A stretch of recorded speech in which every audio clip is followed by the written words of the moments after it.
নমস্কার বন্ধুরা, শ্রী সঞ্জীবন বলছি।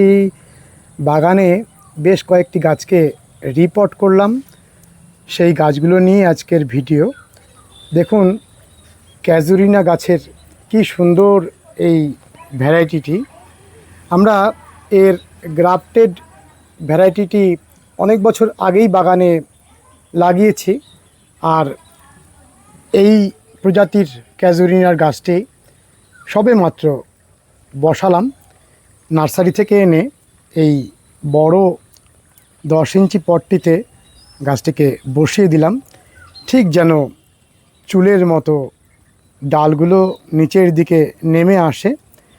অপূর্ব সুন্দর গাছটির পত্র। আপনি একে পাতা বলবেন নাকি অন্য কিছু বলবেন সেটি ভেবে বলবেন। দেখুন, আমরা যেরকম গাছের পাতা দেখে আসি, এই গাছটির পাতা সেই অর্থে সেই পাতা এই গাছে নেই, অথচ গাছটির কি সুন্দর শোভা। একটু উঁচু জায়গাতে আপনাকে রাখতে হবে। আমরা রেখেছি, দেখুন, একটি 10 ইঞ্চি টবের ওপরে একটি থালা দিয়েছি। থালার উপরে রিপোর্টিং করা গাছটিকে বসিয়ে দিয়েছি। পাশাপাশি দুটি গাছকে এইভাবে বসিয়েছি। যখন নার্সারি থেকে এনেছিলাম, নিচের দিকের অনেক অনেক ডাল পচে গিয়ে একেবারে কালো হয়েছিল। সেই ডালগুলোকে সম্পূর্ণরূপে কেটে পরিষ্কার করে তারপরে বসিয়ে দেয়া। আপনারাও যদি কখনো নার্সারি থেকে আনেন, যখন রিপোর্টিং করবেন, এই গাছটির ভিতরের দিকের এই যে ডালগুলো, এগুলো কালো হয়ে যায়, পচে যায়, সেই ডালগুলোকে অবশ্যই রিমুভ করে দেবেন। প্রথমেই জেনে নিন গাছটির নামটি কি। গাছটির নাম ক্যাজুরিনা গ্লুকা, আর অনেকে একে কাজিন ইট বা সি ওক, আবার অনেকে সোয়াম্প সি ওক এই নামেও ডাকেন। গাছটির যে চরিত্র তা হলো, এমন মাটি আপনাকে বানাতে হবে যেন ওয়েল ড্রেনেজ সয়েল হয়, অর্থাৎ জল দেওয়ার সাথে সাথে জলটি যেন বেরিয়ে যায়। তবে আমাদের ব্যক্তিগত অভিজ্ঞতায় দেখেছি যে যদি আপনি এই গাছটির মাটি খটখটে শুকিয়ে ফেলেন, তাহলে এই গাছটির ক্ষেত্রে সেটি বিপজ্জনক। এমনভাবেই প্রতিদিন আপনাকে জল দিতে হবে যেন একেবারে খটখটে শুকিয়ে না যায় মাটি। ঠিক সেই কারণে বিভিন্ন নার্সারিতেও আমরা দেখেছি এই গাছটির তলায় একটা থালা ব্যবহার করা হয়, যাতে গাছটিতে যে জলটি দেওয়া হলো সেটি এই থালার মধ্যে জমা হয়ে থাকে।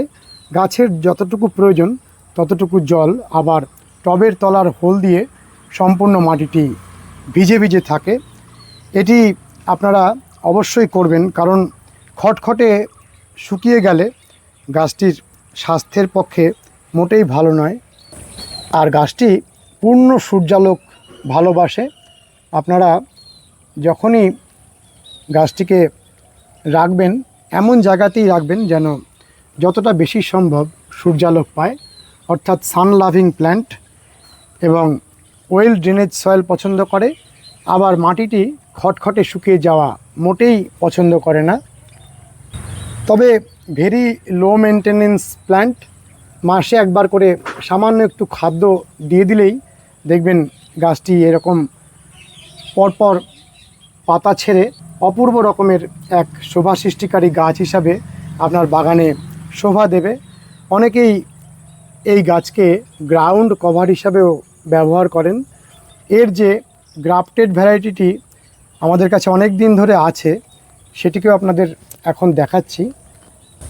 দেখুন, ক্যাজুরিনা গ্লুকার গ্রাফটেড গাছটির শোভা কতটা উঁচু থেকে একেবারে মাটি স্পর্শ করে নিয়েছে। এর পাতাগুলো কি শোভা দিচ্ছে দেখুন।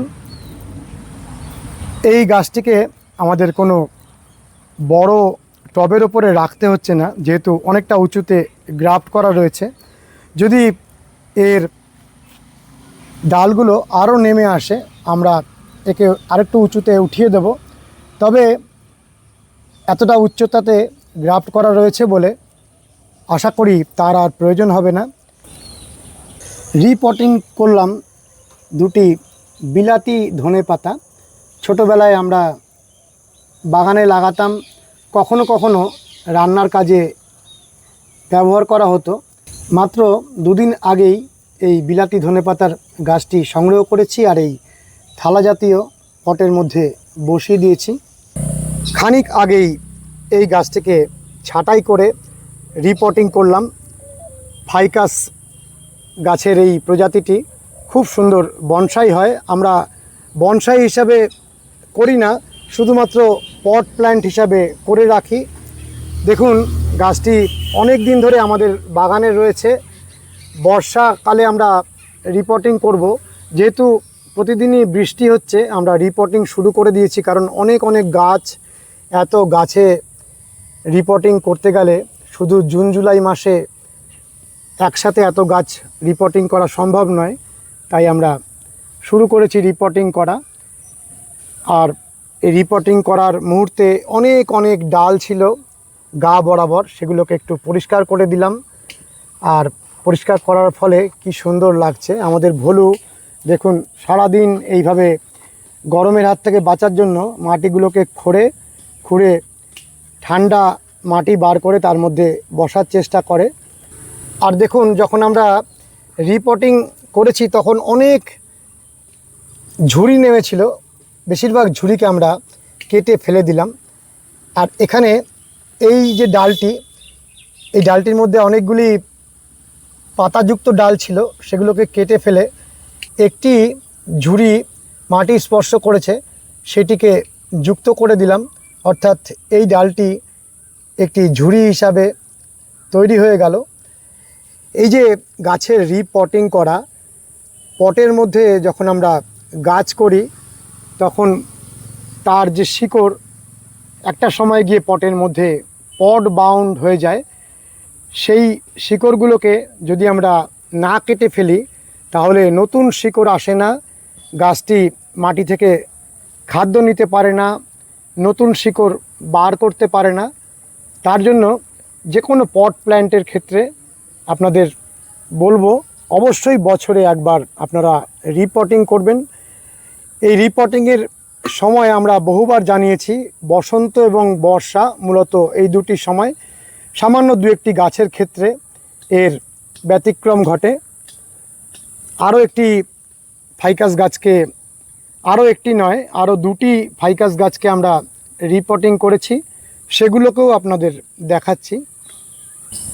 সদ্য রিপট করে ফেললাম, আর রিপট করতে করতে সন্ধ্যা হয়ে গেল। সন্ধ্যাবেলাতেই আপনাদের জন্য ভিডিওটি বানিয়ে ফেলছি। দেখুন এটি গোল পাতার ফাইকাস, অনেকেই চায়না বট বলেন। এটি দেখুন লম্বা পাতার। এই দুটি গাছকে রিপটিং করলাম। এই পাশের এই গাছটি খুব সুন্দর, এই দিকে ডাল নিয়ে অপূর্ব শোভা ছিল, কিন্তু কোনো কারণে সেই ডালটি ভেঙে গেছে। আর ভেঙে যাওয়ার পরে ঝুলন্ত অবস্থায় একটা ঝুড়ি নামিয়ে এখানে ঝুলেছিল। আজকে রিপটিং করতে করতে এই জায়গা থেকে ওকে সম্পূর্ণরূপে মুক্তি দিলাম। দেখুন এই যে ডালটি ঝুড়ি সমেত ঝুলছিল জীবন্ত অবস্থায়, কিন্তু মূল গাছের সাথে কোনো সংযোগ ছিল না, সেটিকেই কেটে এই 6 ইঞ্চি পটে বসিয়ে দিয়েছি। আর বর্তমানে এই অবস্থায় গাছটি হয়ে থাকুক, পরবর্তীকালে দেখা যাক এ পাশের থেকে আবার ডাল বেরিয়ে কেমন শোভা তৈরি করে। বিভিন্নভাবে একটি পট প্ল্যান্ট হিসাবে শোভাযুক্ত গাছ তৈরি করাই আমাদের উদ্দেশ্য। যেমন দেখুন এই গাছটি অনেক ঝুড়ি নামিয়েছিল, যেটি মূল মোটা ঝুড়ি সেটিকে রেখে অন্যান্য ঝুড়িগুলোকে কেটে দিলাম। আর এইভাবে ভিতরের ডালগুলোকে কাটার পরে রিপটিং করেছি। আর মাথার ডালগুলোকে সমস্ত প্রুন করে দিয়েছি। যারা বনসাই আর্টিস্ট তারা যখন বনসাই রিপটিং করেন বেশিরভাগ ক্ষেত্রে ডিফোলিয়েশন অর্থাৎ পাতাগুলোকে অনেক পরিমাণে ঝরিয়ে দেন, যাতে বাষ্পমোচনের প্রক্রিয়া অনেকটা পরিমাণে স্তব্ধ থাকে, নতুন ডাল আসতে সুবিধা সৃষ্টি হয়। কিন্তু আমরা গাছের তলায় এই গাছগুলোকে আপাতত ছায়াযুক্ত স্থানে রাখছি, আর শুধুমাত্র বর্ধনশীল অংশগুলোকে কেটে দিয়েছি। অযত্নে পড়ে থাকা এই টেকোমা বুশের গাছটিকেও এইমাত্র রিপোর্ট করা হলো। দেখুন কি সুন্দর এই টেকোমা বুশের ফুলটি, কিন্তু বাগানের কোনায় একেবারে অবহেলায় পড়েছিল। ওকে একটু আনন্দ দান করা, আর এত অবহেলায় পড়ে থেকেও গাছটি কেমন সুন্দর শোভাযুক্ত পাতা এবং ফুল দান করে চলেছে। আসলে আমরা যখন গাছটির মাটি বানাই তখন মাটির মধ্যে এত ভুসভুসে হালকা মাটি তৈরি করি, তার ফলে গাছগুলো তুলনামূলকভাবে অনেক দিন রিপোর্টিং না করলেও বেশ খুশিতে থাকে। এই জায়গাটিতে একটি বড় গাছ উল্টে পড়েছিল, তার ফলে কিছুদিন এখানে আসা হয়নি, খেয়াল করা হয়নি। এখানে এই যে দারচিনি গাছটি মাটিতে লাগানো আছে, দেখুন নতুন পাতার শোভা দেখুন। আর আপনাদের যে কারণে গাছটিকে দেখাচ্ছি, দারচিনি গাছের ফুলকে দেখা হলো না, কিন্তু ফলকে প্রথম দেখছি। কখনোই আগে দারচিনির ফল দেখিনি, আজকে দেখতে পাচ্ছি দারচিনির ফল। আমাদের বাগানের কর্মচারী গৌর বলল দারচিনির ফল হয়েছে, আপনাদের দেখাতে ইচ্ছা করলো। দেখুন দারচিনির নতুন পাতা বেরোনোর সময় কি শোভা, আর তার সঙ্গে সঙ্গে এই রকম ফল হয়। এই ফল থেকে দারচিনি গাছ হবে কি না সেটা আমার জানা নেই। সন্ধেবেলায় পাখিরা যে যার বাসায় ফিরে যাওয়ার আগের মুহূর্তে কলকাকলিতে ভরিয়ে তোলে। সারাদিনের শেষ কথা ওরা সেরে নিচ্ছে। আর আমাদের কালী দেখুন উঁচু জায়গা ছাড়া ও কখনোই বসবে না। এই গরমের মধ্যেও ও লাফিয়ে উঠে এই উঁচু জায়গাতে বসে আছে। আর এপাশে দেখুন আমরা দু এক দিনের মধ্যে এই বুগেনভেলিয়ার গাছগুলিকে রিপোর্টিং করলাম। বর্তমানে একটি কনসেপ্ট বুগেনভেলিয়ার রিপোর্টিংয়ের ক্ষেত্রে জনপ্রিয় হয়েছে, সেটি হলো ফেব্রুয়ারি মার্চ মাসে অর্থাৎ বসন্তকালে বুগেনভেলিয়ার রিপোর্টিং করে দেয়া। কিন্তু আমরা এত কাজের চাপে আর আগে বলা যে জুন মাসের 15 তারিখ থেকে আগস্ট মাসের 15 তারিখ পর্যন্ত রিপোর্টিংয়ের যে সময়, সেটিকেই এখনো পর্যন্ত ফলো করছি। তার ফলে আমরা রিপোর্টিং শুরু করে দিলাম জুন মাসের শুরুর আগের মুহূর্তেই। দেখুন এই গাছগুলো আরেকবার হালকা প্রুন করে আমরা রিপোর্টিং করেছি। প্রতিদিনই বিকালবেলায় ঝড় বৃষ্টি আসছে, আজকেও তার অন্যথা হবে না। দেখুন ভিএফ রুবি বুগেনভেলিয়াটির ফুলের কালার কেমন বদলে গেছে। এই তীব্র দাবদাহের কারণেই হয়তো ভিএফ রুবির ফুলটি একেবারেই অন্য রূপে ফুটছে।